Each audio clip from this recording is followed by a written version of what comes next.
Welcome to the Edu Trends Podcast and Webcast prepared by the Institute for the Future of Education. Today we have our invited guest is Winslow Burleson. He's Assistant Director and Director of Research at the School of Information in the University of Arizona. Welcome. Thank you very much. It's a pleasure to be here. Great to have you here. So you're working in a field that is not very well known by the great public. It's called affective computing. Can you tell us what it is?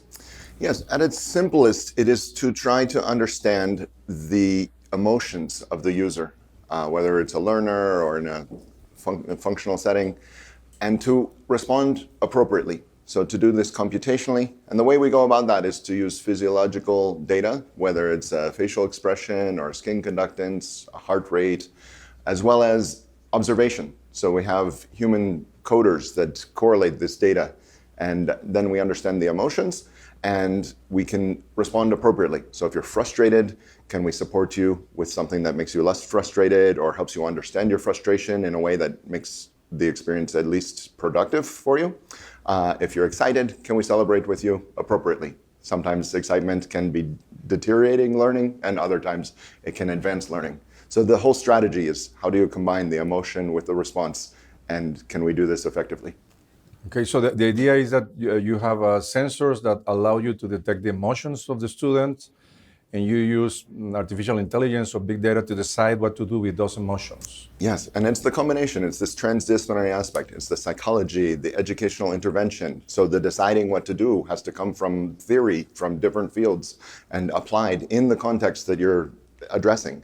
And then the big data has to do with this for many, many individuals, as well as the individual. Right, and so you have the large scale and the small scale, and you have to fit those together in ways that actually are demonstrated to be effective. And why are emotions important in education? How do you cope with that? Yeah, so for a long time, education has focused exclusively on the cognitive, more or less exclusively. And motivation turns out to be a very, very important part of why people choose to learn and what they want to do and how they can have effect on in the workplace, in their lives. So motivation is kind of the drive and ability to go after, and includes that emotional spectrum. So if you're frustrated, Carol Dweck has shown in her studies of the mind is a muscle and growth theories of intelligence, that 40% of people will quit before they even know if they can be good at something. So they think they're not good and they quit. And so if we can attend to the emotional status of that person experiencing frustration when they want to quit and teach them a better strategy, that the mind is like a muscle and you can grow your intelligence, then these are the kinds of strategies that we can implement through affective computing.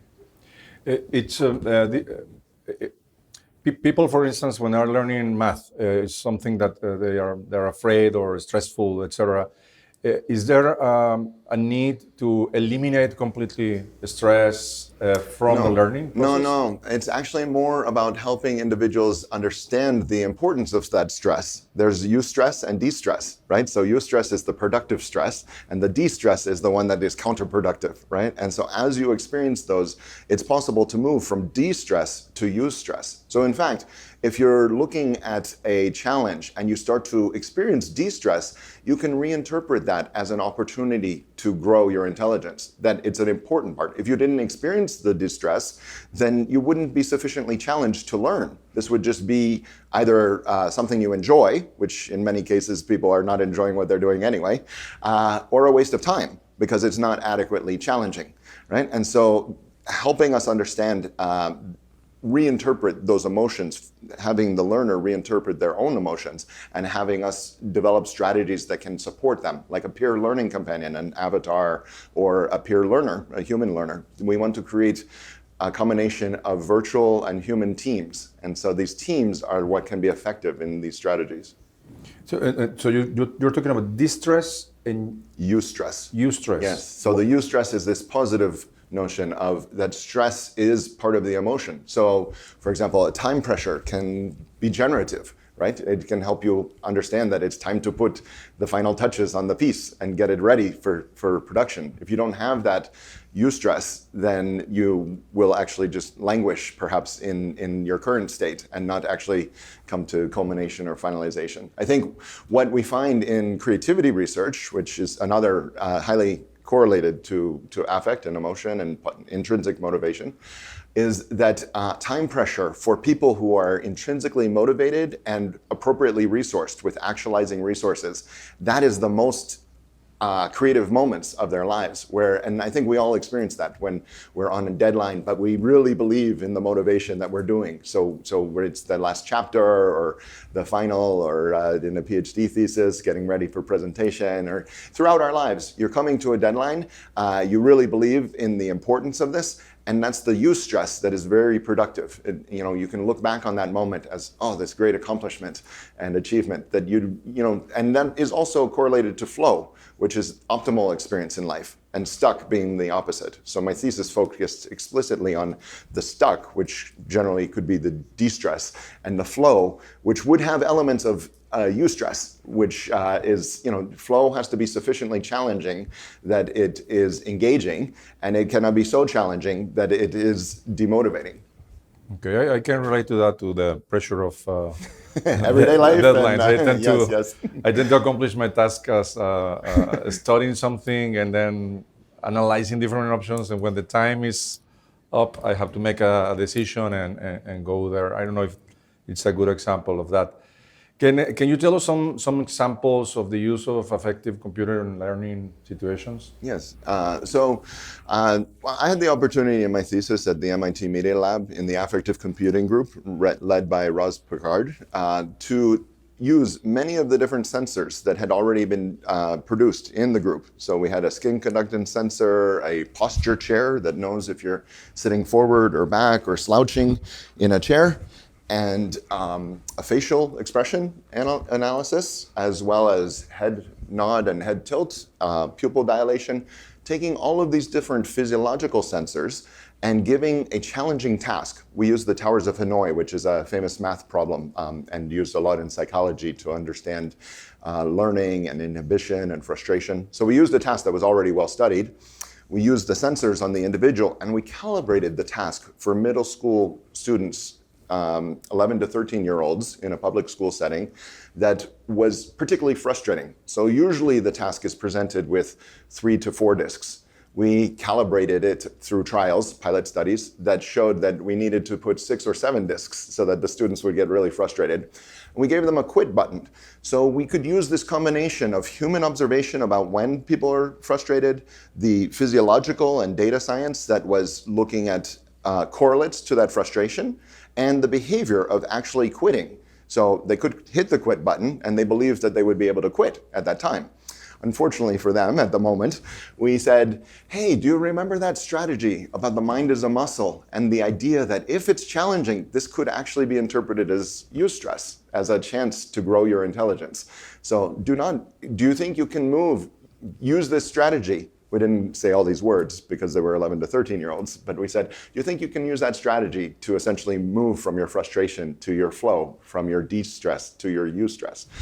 So that is an example of a just-in-time, personally tailored affective computing technology that includes a lot of different disciplines. It includes the mind as a muscle, the data science and physiological sensing, as well as interpersonal social dynamics. So this character created peer rapport by mirroring, social mirroring. So in everyday life, in everyday situations, humans are very tuned to each other. They nod heads at the same time, they change their posture at the same time. Those are the kinds of signals that we used to create an additional channel of likability and persuasion that allowed the character to be more convincing and supportive to the learner. Great. And have you done some experiments with this likability? Yes. So we found in our studies that individuals would find the character more likable and persuasive. And what's important about these kinds of studies is that you can use the high resolution and labor-intensive studies with all the physiological sensors to encode these same strategies at scale. right? So you can move from the individual and the highly instrumented to everyday laptop environments that still have facial expression analysis from the cameras, maybe still have pressure analysis on the trackpad, and then you can look at the patterns of engagement. And so you can still get elements of the kind of richer environment that is in the research laboratory out into the world on devices that we have in our everyday lives, ranging from laptops to cell phones. So what I understand is that you do these things on the lab with a lot of sensors, and then you correlate that with facial expressions or other movements of the pad, etc. So that when you scale that to many students, the approach will be to interpret those facial expressions and correlate them to what you have found in the lab. Yes. To the extent possible. So some individuals, actually many people have this question in these presentations. They say, well, which sensor worked best? Which one, what would you recommend? You have all these, we're not going to be able to use them all, but which would you say? Can we just use the mouse? Can we just use the camera? It turns out that the range of emotional expression is different for different individuals. Some people squeeze the mouse really hard, so a lot of their frustration is channeled into their hand and fingers, and the rest of their body is looking engaged and less frustrated. Other people are putting a lot of their energy into their mouth with asymmetric mouth movements, and we have the character mirror those. So it's kind of exciting or interesting to see shared frustration in the. I'm even supported right now. You're frowning a little, and I'm frowning, and this is the social mirroring that we were able to get a automated character. And this comes from prior research that says automation can care precisely. It can care in the same way for all individuals, which could be. What it allows for in an experimental context is to control for the differences. If you have a human trying to mirror, they're going to pay different attention to different learners, and different learners will interpret that human different ways. But if we have the avatar, then we can tailor the avatar even more precisely and get rid of some of that experimental noise. But you're right. What we can do is, once we have enough of those studies, we can understand what is working best and what can scale. We are going to certainly miss certain individuals that are maybe showing their pressure in their blood pressure. If we don't have a blood pressure sensor in the end user state, then that class or set of individuals are not attended by our technology yet. So the concern is to understand what size is that population, what type of learner is that population, and eventually how do we find ways to either correlate that enough to other micro demonstrations that are harder to detect, that we haven't, and incorporate those back into the systems. Mm-hmm. And when you use only simple media for input, like cameras or the stress on the pad or the track point of the computer, do you think that there are cultural differences that people from Mexico, Asia, United States will react differently? Well, and how do you cope with that? Yes. So we have not done a lot of those types of studies, but I do believe from other researchers that they're very important. There's, I would say, two significant axes, at least.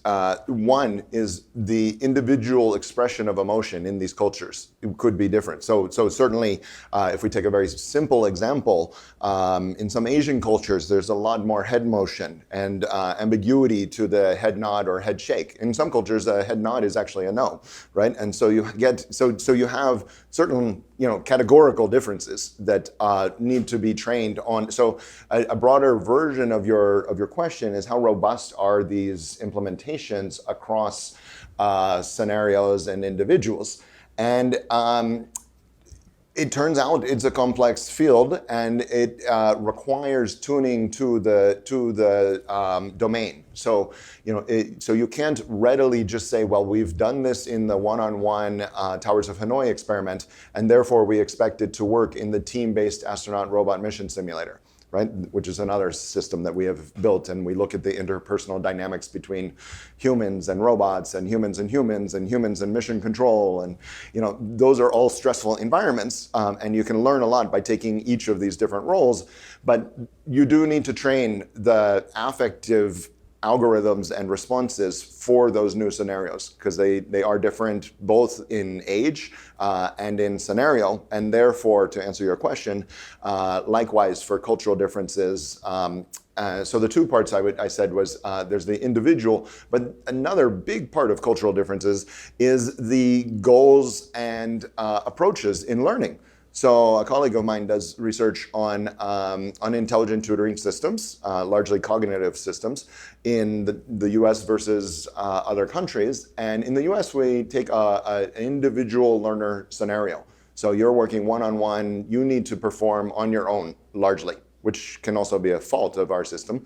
But in some other countries, they have shown that it's a team-based activity, and if somebody has the answer, your ability to get that answer from a colleague and implement it as your own answer, we would call that a form of cheating or representation of knowledge that you wouldn't necessarily have. And when I say we, the US system, so the place that many intelligent tutoring systems would say, this is a problem, this is gaming the system. Gaming is a form of manipulation. Whereas instead, if we design intelligent tutoring systems for the culturally appropriate activities of these societies that value team collaboration and collective action, which is absent by and large in some of the US approaches, and to our great detriment, I believe, that is another very important piece of the cultural equation. Yes, so social learning is very important. In some cultures, it's emphasized in the classroom, explicitly, intrinsically. In the US, it's far too often ignored.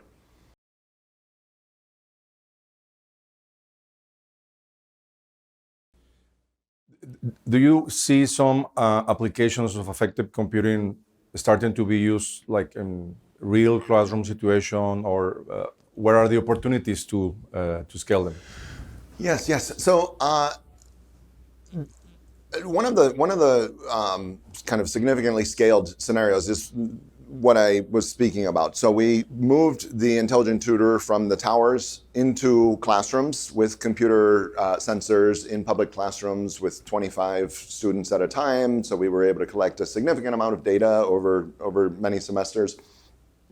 And we were then able to translate those lessons, those data algorithms, and implement those into online intelligent systems that didn't even necessarily use sensors. So we could look at the patterns of engagement and the use of hints and the confidence of answering questions as correlates to affective support, and use those. So this project is called Math Spring out of University of Amherst, Massachusetts, Amherst. And it's available online at scale. So there's been tens of thousands of users of that. A different approach, and you said affective computing rather than in necessarily in education, has been a commercial approach for advertisements. So looking at engagement and in terms of attention within TV scenarios during the Super Bowl, so deploying camera-based TV systems to promote commercial activity. There have been some more recent studies in, say, hospitals. Again, not necessarily at scale, so not addressing your question, but looking at individuals in the workplace, the doctors and the team, and the stress that can occur in some of these environments. If a patient or a family member is yelling at a doctor, how does that affect the doctor, not only in the immediate experience, but throughout the shift and maybe across shifts? And how can, in the age of COVID, can we mitigate kind of the extreme stress levels that occur in these hospital environments when the conditions are so different from what they've been trained to do? So these are, we do see these strategies taking shape in different places. But I do feel like they need to have more impact at scale. So they don't yet have kind of the largest impact yet. But you think it will? Yes. I mean, I think even if they don't have as much of the sensors, they have a very significant ability to attend to the personal. I think this is what we're missing in our technology, is that the technology begins to understand me, but on their term, the corporation's term or the application's term, not on my terms. And so to readopt and empower the the end user toward their own goals in their lives. So we've done exciting work in personal project analysis and how smart homes can be useful for everyday citizens, but also people with special needs, looking at families that struggle with adult children with autism and their daily activities, and how can you create support structures that they would like to have? How can you give ownership of the design of smart home interventions to that family? How can they program their own smart homes for their own purposes, their own unique purposes that are attuned, and evolve those and share those with others? So I think this open scaling strategy is one, kind of like the App Store, but for much more social purposes and with much more Creative Commons uses. It reminds me of a work that you told me about people live with Alzheimer. Right? Yes. So similar. another great example. So we had done this work with smart homes with autism and with recent graduates of universities with their own professional goals to do well at work or to learn the guitar or write an autobiography. We took this to the healthcare setting, and nurse gerontologists said, one of the things that families struggle most when a family member declines is the burden that it takes, particularly in dressing behavior. So somebody who's no longer being capable of dressing themselves, they don't want somebody else in their room helping them dress. You know, a father with a daughter, they don't want their daughter to be there while they're taking their clothes off. And so they yell at the daughter, and that creates this big burden on the daughter or the family member. Often it's a spouse or a daughter. But even within the same gender, you still have that kind of conflict. You basically don't want somebody to be a part of that. So we created a technology that created a intelligent tutoring system embedded in a piece of furniture, the dresser. And so the dresser has lights on the front that have, and it has a tablet at the top that says, "Hi, Win, it's time to get dressed. Come over to the dresser." So if I respond, that even just that piece of information can be transmitted to my caregiver's telephone and says, Win is starting to get dressed. And if I'm not getting dressed, then maybe my caregiver has to come back and help me get to the dresser, right? And maybe the rest of the scenario works from there. Once I am there, the dresser can say, open the drawer with a green light. And what's important about these strategies is we're using best practices. So one of the best practices is that sentence has to be very, very simple. You can't say open the drawer with a green light and take out your shirt. It's a compound sentence that doesn't work. But these are the difficulties and opportunities in the design of these systems. It sounds very simple, but it requires the multiple stakeholders and the diverse expertise from individuals who have language ability. So we will look at speech pathologists and linguists in these scenarios. We look at nurse gerontologists and caretakers who know the dynamic of the family. And then we work with technologists to create the low-cost sensors and the robustness that's possible. And each of these pieces, that's what's kind of both exciting and challenging about the discipline, is that it merges these many different opportunities. Eventually, at scale, in the dressing scenario, we can have new patterns of the duration of time that people can stay at home and benefit from the support of their families before maybe they do have to move to an institution because either the dressing is no longer working or other parts of their lives, like incontinence or lack of support in their eating and nutrition, are significant enough that they need maybe support that is beyond the capability of a caregiver or a family member. Great. I was hearing that what you said about different stakeholders that you need for this, and I imagine, well, this is clearly a very interdisciplinary work.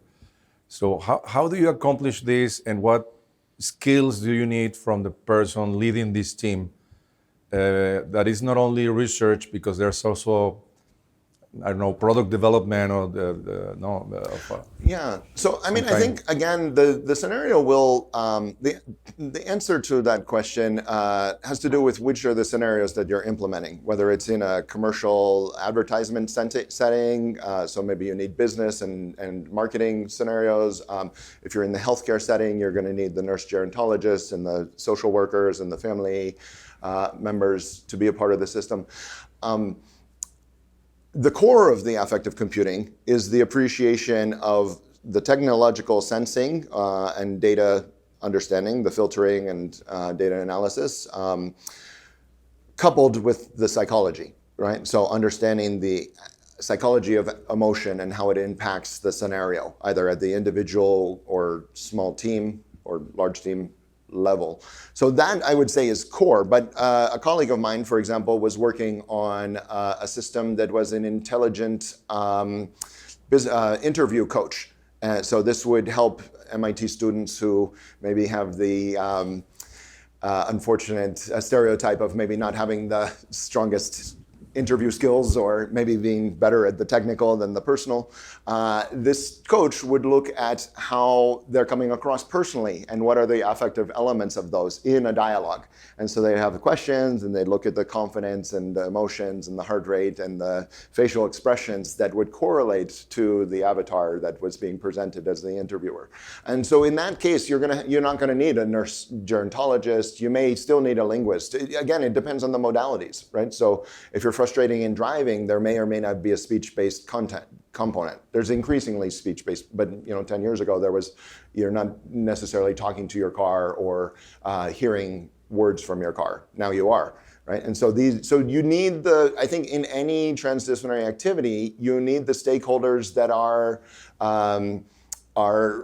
pertinent to the activity, and therefore, to answer the how do you lead this, you need individuals who have experience through multiple cycles of engaging diverse stakeholders and respecting those contributions and ensuring that the facilitation of the project is attentive and reviewed effectively, and then ultimately coming together as a cohesive whole to have the effect that you want to have. There's areas of design-based research and collaborative participatory design. These are effective strategies both in education and in challenging methods of solving difficult, what we call wicked problems eventually, or super wicked problems when they're affecting large-scale society and are immediate, like climate change or other issues of that nature. Okay, thank you very much. I have one last question that is related to the recent launching of the Metaverse project by Meta, formerly called Facebook, and people are wondering what will be the use of that tool in education. If you have some thoughts about the future of these or other tools similar to this one, and if there's a relationship with your field. Absolutely. So I think Meta and Metaverse has had a lot of both excitement and criticism about the approach. Ultimately, it's from a large corporation and company that has not had the best track record for the individual well-being, and certainly even if we talk about this kind of scandalous papers and cables, if you will, that have been released recently, then there's a lot of questions on what is going to be the benefit or detriment of large-scale use of this kind of environment. But certainly there's a lot of attraction to using platforms that are powerful and significant, and so there's Faustian deal, if you will. The metaverse is not a new thing. Meta is new, but metaverse is an old concept that is evolving. And the idea is basically that you can have a simulated environment that can help you both connect across distances, but also experience new experiences that you may or may not be able to experience in the real world, certainly at your own location, but maybe not in the real world at all, like simulated gaming environments or difficult three-dimensional tasks, all sorts of interesting opportunities that can kind of expand our capabilities, intelligences, and our collaborations. So I think it's a very exciting and powerful environment, these kind of virtual simulated environments, to look at team dynamics and individual learning and the ability of an individual to move across domains and competencies within that. Sometimes you may be adding a technical contribution, and other times you might be a leader or a facilitator, and those start to get to some of the soft skills that we've been talking about. So I think if you go beyond the specific implementation of the metaverse or of metaverse, if you will, that the future of these kinds of environments, the richer they are, the more owned by the end user, and the more fluid and flexible they are as actualizing resources for the fostering of creativity and the study of team dynamics and leadership, We are actually advancing projects in this. We have a project called the Holodeck, which is inspired by the Star Trek Enterprise, where you can go into a room either as an individual or a team, and you can experience either a leisure activity or an advanced scientific activity. So we said, we want to make a new microscope or telescope and use it for research, like microscopes and telescopes, for many different elements, whether it's a smart classroom or a smart home or a hospital setting. These are the kinds of things with these already working physiological sensors and the visual, the auditory, the physical, so you know where I am in this environment, you know where a social robot might be. With that kind of capability that goes far beyond the metaverse, the Holodeck fuses the physical and digital, and I think MIT's Center for Bits and Atoms very early on, which was also one of the Neil Gershenfeld's proponents of the makerspace movement and the Fab Lab internationally, is a place where you really appreciate the value of the real world. So I think we will see technology, and some people will live their entire lives in virtual worlds. But I think that we have been trained evolutionarily, and we have a physical world that is critically important to our sustenance and has huge needs from us. So I think a lot of this needs to come back and cycle back and forth between virtual and physical, so that we understand how to tackle the grand challenges of our time and prepare the next generation of individuals, teams, organizations, and society to tackle the challenges of the future. Well, fascinating views on the future of those kind of technologies and how they're applied to education. Thank you, Winslow, for this fascinating talk about this subject, and we will be sure reaching to you to share new advancements on this area. I hope that I expect our audience that they also will enjoy this. Thank you, Pepe. It's been a pleasure to be here to enjoy the conference, and I believe the Institute for the Future of Education has a bright and promising future, and I'm very much looking forward to collaborating in that agenda. Sure, yeah, we will do that. Thanks. Thank you very much.